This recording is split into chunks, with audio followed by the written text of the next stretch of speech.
চাঞ্চল্যকর অভিযোগ বিরোধী দলনেতা শুভেন্দু অধিকারী। তিনি বলছেন, এপারের জামাতরা তৃণমূল, হুমায়ুন কবিররা ওপারের জামাতদের জিতিয়েছেন। এরপর আগামী এপ্রিলের ভোটে ওপারের জামাতরা তৃণমূল, হুমায়ুন কবিরদের সাহায্য করবে। চাঞ্চল্যকর অভিযোগ করছেন বিরোধী দলনেতা শুভেন্দু অধিকারী।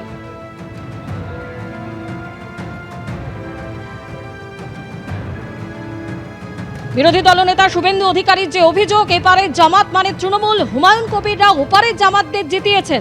এরপর আগামী এপ্রিলের ভোটে ওপারের জামাতরা তৃণমূল, হুমায়ুন কবিরদের সাহায্য করবে। এপারের জামাত ওপারের জামাত দুটো মিলে মিশে একাকার হয়ে গেছে এবং সেই কারণে কাঁটাতারের বেড়ার জমি না দেওয়ার ফলে এপারের জামাত ওপারের জামাতকে জিতিয়েছে, মানে তৃণমূল, সঙ্গে এখন হুমায়ুন কবির জুটেছে। আর ওপারের জামাত যে আগামী এপ্রিলের নির্বাচনে তৃণমূলকে সাহায্য করবে বা হুমায়ুন কবিরকে সাহায্য করবে, এটা ঘোষিত অবস্থান এদের। এবং খুব অ্যালার্মিং ভারতীয়দের ক্ষেত্রে এবং বাঙালি হিন্দুদের ক্ষেত্রে। একদম পুরো পেট্রোপোল বর্ডার পর্যন্ত এলাকাতে প্রায় 90% আসনে জামাতের লোকেরা জিতেছে, যারা নারীর অধিকার স্বীকার করে না, মহিলারা শিক্ষিত হোক, কর্মে যাক স্বীকার করে না। কিছুদিন আগেই হরিহরপাড়াতে খাজেরি মাদ্রাসাতে আপনার 7 শেখ গ্রেপ্তার হয়েছিল। সে একজন জঙ্গি, আনসারুল বাংলার সঙ্গে যুক্ত। সে এখানে ভোটার তালিকায় নামও তুলেছে, 3 বার ভোট দিয়েছে। সব মিলিয়ে আমাদের আসন্ন নির্বাচনে আমাদের জাতীয় সুরক্ষা এবং হিন্দুদের সুরক্ষা ভবিষ্যতের প্রশ্ন যুক্ত।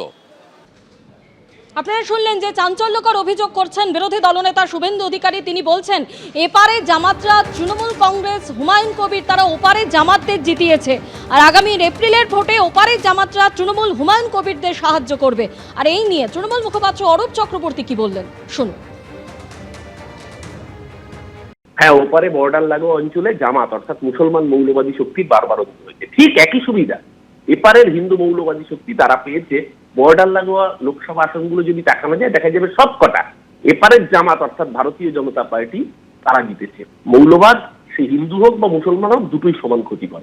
আর সেই মৌলবাদের আশ্রয়দাতা প্রশ্রয়দাতার নাম হচ্ছে শুভেন্দু অধিকারী, তার নাম হচ্ছে RSS, তার নাম বজরং দল, তার নাম ভারতীয় জনতা পার্টি। খুব স্বাভাবিকভাবে এদের ন্যারেটিভ পরিষ্কার। বাংলা হিন্দু মুসলমানে বিভাজিত কোনোদিনও হয়নি, আগামী দিনও হবে না। শুভেন্দু চেষ্টা করছে, আপ্রাণ চেষ্টা। বাংলার মানুষ হিন্দু মুসলমানে বিভাজিত হওয়ার রাজনীতিকে এর আগেও প্রত্যাখ্যান করেছেন। নির্বাচন যত এগিয়ে আসছে ততই রাজনৈতিক চাপানুতোর, রাজনৈতিক দরজা শোনা যাচ্ছে ব্যারাকপুরের রাজনৈতিক মহলে। সরকারি দল যারা আছে দায়িত্ব অবশ্যই তাদের উপরে বর্তাবে। এখন ক্রাইম রেটটা যদি আগে 100 থাকতো, তাহলে এখন ক্রাইম রেট হচ্ছে 2-3% ম্যাক্সিমাম। প্রতিদিন তৃণমূলের মদতে তাদের খুন সন্ত্রাস চলছে। কি বলছেন এখানকার মানুষজন সোচ্চারে? তারা কি বা বলছেন ফিস করে? শোনার চেষ্টা করব সেই সব কিছুই, কান পাতবো ব্যারাকপুর অঞ্চলে। তাহলে চলুন ঘুরে দেখি ব্যারাকপুর।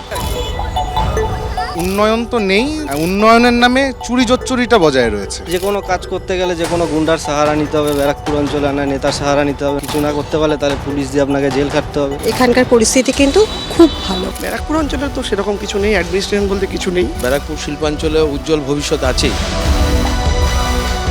ব্যারাকপুর পৌরসভা, টিটাগড় পৌরসভা, আর এই 2 পৌরসভার যত ওয়ার্ড আছে সেই সবকটাই কিন্তু ব্যারাকপুর বিধানসভা কেন্দ্রের অন্তর্গত। গত বিধানসভা ভোটে এখান থেকে তৃণমূলের প্রার্থী হয়ে জিতেছিলেন রাজ চক্রবর্তী, পেয়েছিলেন প্রায় 69,000 ভোট। দ্বিতীয় স্থানে ছিলেন বিজেপির প্রার্থী চন্দ্রমণি শুক্ল, তিনিও পেয়েছিলেন 59,000-এরও বেশি ভোট। রাজ চক্রবর্তীকে এখানে শুধুমাত্র বিভিন্ন অনুষ্ঠানে পাওয়া যায়, সাধারণ মানুষ নিজের দুঃখ দশার কথা বলার জন্য রাজ চক্রবর্তীকে পান না। আমাদের মাননীয় মুখ্যমন্ত্রী মমতা বন্দ্যোপাধ্যায় মানুষের জন্য 365 দিন ভাবে এবং নানা রকম ভাবে মানুষের পাশে থাকে। ব্যারাকপুর অঞ্চলকে ইন্ডাস্ট্রিয়াল ডেড বডি বলা হচ্ছে, কাদের ওপর দায় চাপাবেন? অবশ্যই তৃণমূল। সরকারি দল যারা আছে দায়িত্ব অবশ্যই তাদের উপরে বর্তাবে। সবাই মিলে এটা করেছে, শুরু করেছে CPM, তারপরে বিজেপি। তৃণমূলের যিনি বিধায়ক, তার নেতৃত্বে যারা এখন কাউন্সিলর হয়েছে, তার একটা বড় অংশ সমাজ বিরোধী। মানুষের হাতে কাজ নেই বলে এই ইন্ডাস্ট্রিয়াল বেল্টে ক্রিমিনালাইজেশন বাড়ছে। অনেকটা কন্ট্রোল, অনেকটাই ক্রাইম রেট কমেছে। এই বিভাজনের রাজনীতির বিরুদ্ধে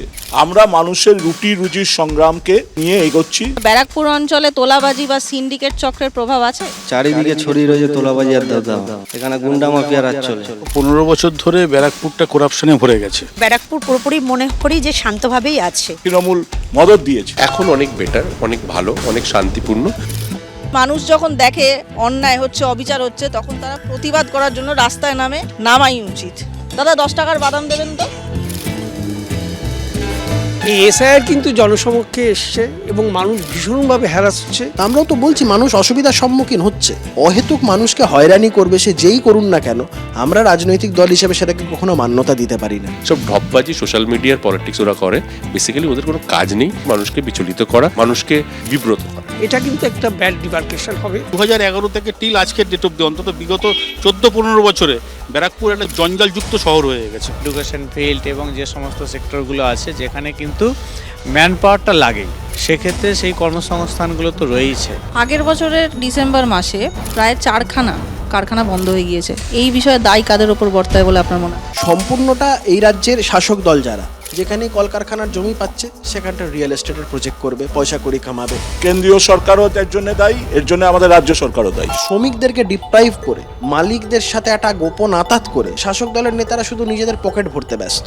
মোদি আর দিদির সেটিং সমস্তটা মালিকদের স্বার্থে। যখন নির্বাচন আসে তখন এরা বলে চটকল খুলে দেবো, আর তারপরে সব চটকলগুলো বন্ধ হয়ে যায়। সিপিএম এর সময় এদেরকে ডেট করে দেওয়া হয়, তারপরে আরো বেশি শেষ করে দিয়েছে সেন্ট্রাল গভর্নমেন্ট, যারা পাটের দাম বাড়িয়ে দিয়েছে। একটাই ইস্যু দুর্নীতি। ইন্টারনাল অনেক রকম কারণ হতে পারে, সেই কারণগুলো সব জট খুলে যাবে। আগামীতে কিন্তু সবকিছুই চালু হবে। ব্যারাকপুর পুরোপুরি মনে করি যে শান্তভাবেই আছে। রাস্তা প্রচন্ড আগের থেকে অনেক ভালো রাস্তাঘাট হয়েছে, আমরা সেফটি আছি।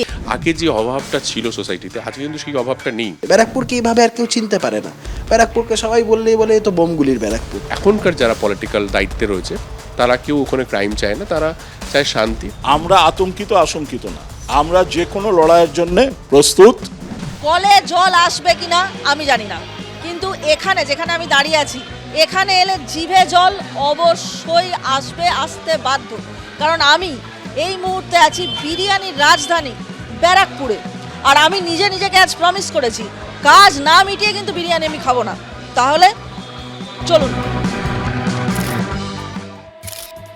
বলেছিলাম কাজের শেষে বিরিয়ানি খাবো। আমি আবার কথা রাখতে খুব ভালোবাসি, বিশেষ করে খাবার সংক্রান্ত কথা দিলে তো আমি রাখি। কিন্তু বিষয়টা হচ্ছে এই বিরিয়ানি খাওয়ার একটা বিশেষ কারণ আছে, জানেন? কারণটা হচ্ছে যেহেতু আজ আমি একজন সাংবাদিক, ইউটিউবার, কন্টেন্ট ক্রিয়েটারের পরিচয় ছাড়িয়ে আজ আমি একজন সাংবাদিক, তাই আমি খবর নিতে এসেছিলাম যে বিরিয়ানি হওয়ার আগে ঘি ঢালা হয় না বিরিয়ানি হয়ে যাওয়ার পর ঢাকনা খুলে ওপর দিয়ে হাত ঘুরিয়ে ঘি ঢালতে হয়। এই খবরটা আমি আলটিমেটলি পাইনি, কিন্তু আপনাদের আজকে আমি প্রচুর খবর দিয়েছি। আশা করি আপনারা সেই খবরগুলো শুনে একটু হলেও ইনফরমেশন পেয়েছেন। তাহলে এবার আমি চলে যাচ্ছি না, এখানে তো থাকতেই হবে। বিরিয়ানিটা নাহলে কে শেষ করবে বলুন? ওটা আমায় করতেই হবে, কিছু করার নেই। কিন্তু বিষয়টা হচ্ছে আপনারা দেখতে থাকুন তারকার চোখে তারকা কেন্দ্র, চোখ রাখুন এবিপি আনন্দ। এবিপি আনন্দ, এগিয়ে থাকে, এগিয়ে রাখে।